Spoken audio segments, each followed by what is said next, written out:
I love seeing what God is doing outside of ourselves. And to me, that's what World Missions is about, is anything that we do outside of ourselves to others in the name of Jesus. And so to be part of the board and to see what God is doing all around the world, and I like what Dr. Probst and Dr. Childers are putting together when it comes to the 365 Challenge, because it's not just an event that we do, it's a lifestyle that we have. I think at the core of the gospel is to make disciples.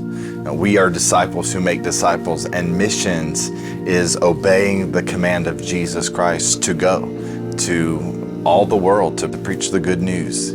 So here in Thailand in particular, we have seen God do a lot of wonderful things through wonderful people like Chuck and Sherry Quinley. We're Chuck and Sherry Quinley, and we live in Thailand. Thailand's our home base, and we're the directors of Emerge Missions. And one of the projects of Emerge is Media Light Institute. And Media Light uses media and media training to make disciples out of young people in developing nations of the world. The invitation to come and do media training is a great big open door that a lot of young people will enter.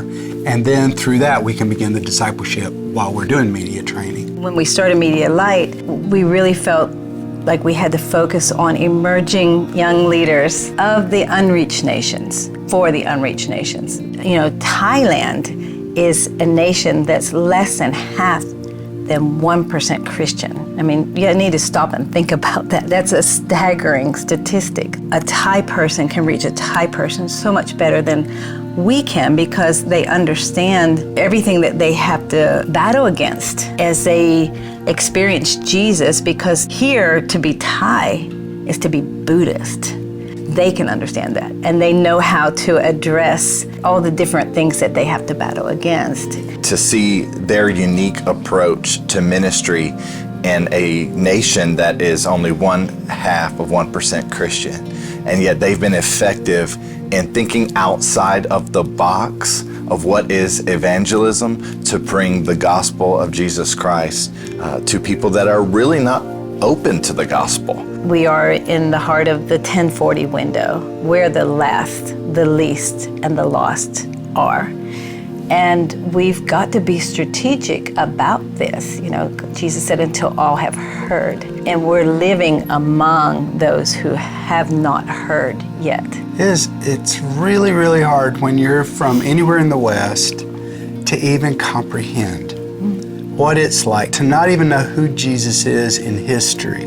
The mindset is just so different. The level of fear and the nervousness about, you know, being in the hands of little gods that hurt you, torment you, do things you can't control, and it's like, who can deliver me from this? Who can be strong enough to do this? Chuck and I were in Tibet one year, and we just sat for 3 days in the courts of the temple gates, and we watched the same people. They would do this repetition prayer. We saw some of them doing it, old people doing it 100 times. They would go up, they'd come down, they'd lay on their face, they'd come back up, their knees were rugged. We asked somebody, what are they chanting? And it came down to, I want a happy life, I want a happy life. What I saw was the cluelessness, sincerely seeking, hoping to get an answer that would fill that emptiness in their souls.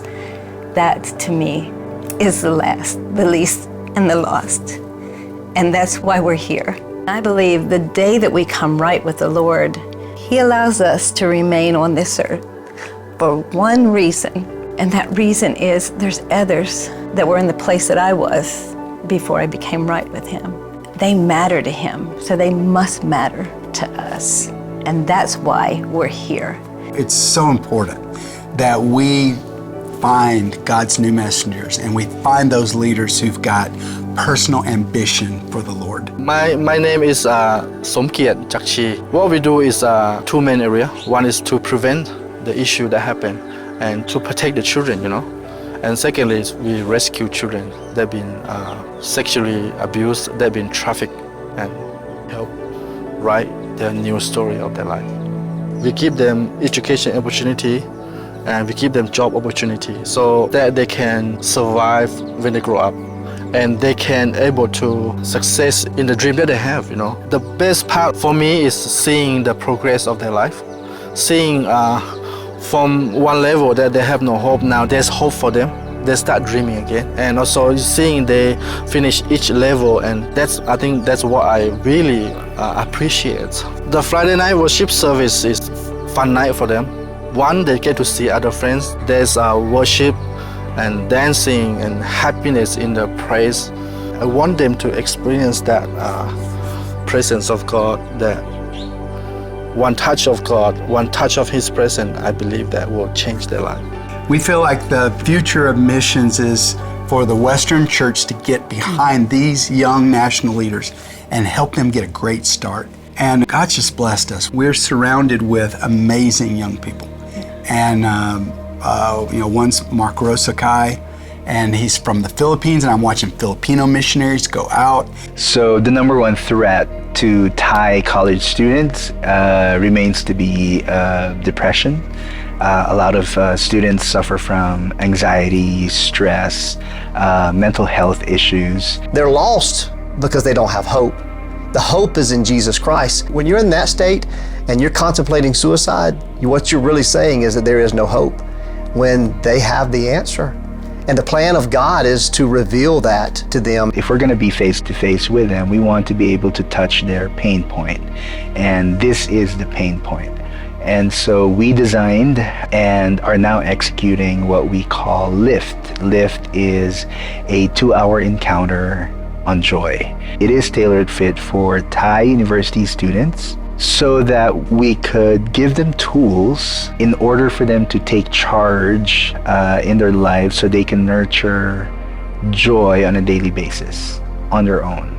Lift is our way of pointing them to joy and the possibility of a life of joy by pointing them to the source of joy, who is Jesus Christ. To get behind them and to be part of empowering, putting good tools in their hands and helping them get a good start. I just feel like that's what the 365 Challenge is all about. Chuck and Sherry Quinley are the true heroes. Our missionaries are the true heroes. They're the ones who are in the trenches, day in, day out. 365 is what they do.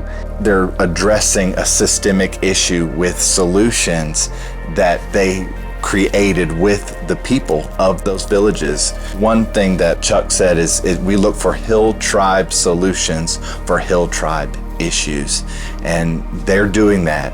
It is absolutely possible for us to finish the Great Commission in our lifetime. And it's not something that's going to be easy, but God has a plan that He's working.